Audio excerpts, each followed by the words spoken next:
I've got an idea for your next sales meeting that I think you're really going to like. Like, most sales meetings are terrible, right? Like, really, couldn't this have been a memo or an email? Like, why are we sitting here? But this is a really good team building exercise, and I think it'll energize everybody on the squad. We all do things that make us great.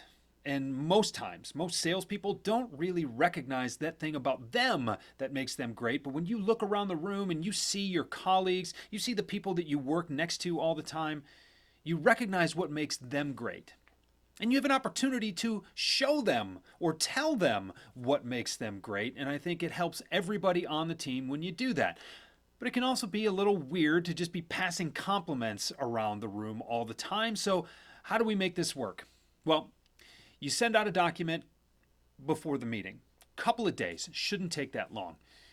Write everybody's name down on a Google Doc or something like that, and then anonymously, you just go and you go around the room, theoretically, and you write down the thing about everybody else on your team that you think makes them really good at what they do.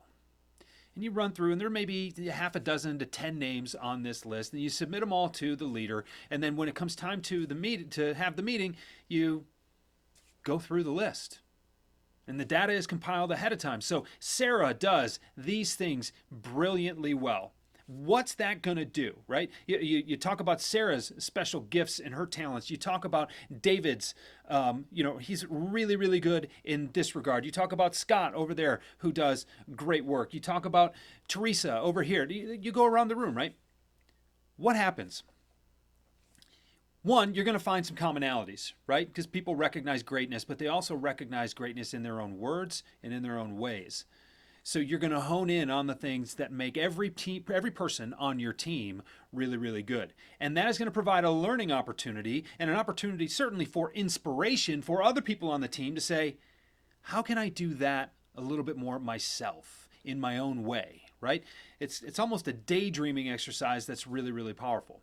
What I think is more important and more valuable is Sarah and Dave and Scott and Teresa, they start hearing those things about themselves. They get to start recognizing and maybe even putting obviously putting other people's words to the reasons that they're so good.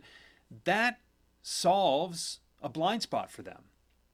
Now, I can tell you, when I started selling and I recognized that I was pretty good at this, I couldn't tell you why.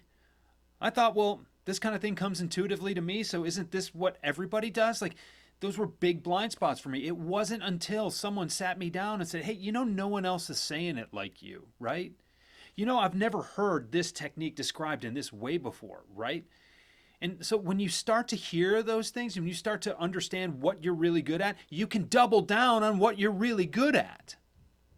I think it's unfair to take for granted that the top salespeople on your team know why they're that good and then can focus on that reason. But when you come together in an environment like this, you not only get an opportunity to pay compliments to each other, but the entire team is energized, the entire team is inspired, especially the people who are hearing those special things about themselves. Look, your sales meeting wasn't going to be that good next month anyway. There's no reason that you can't put this activity into play for 30 minutes or so, maybe at the end, so it gives people something to look forward to and they leave on a high note. That's how you go and you crush your goals. That's how you go and you set sales records. You double down on what you're really good at, and that means you need to give each other the language to understand what to double down on.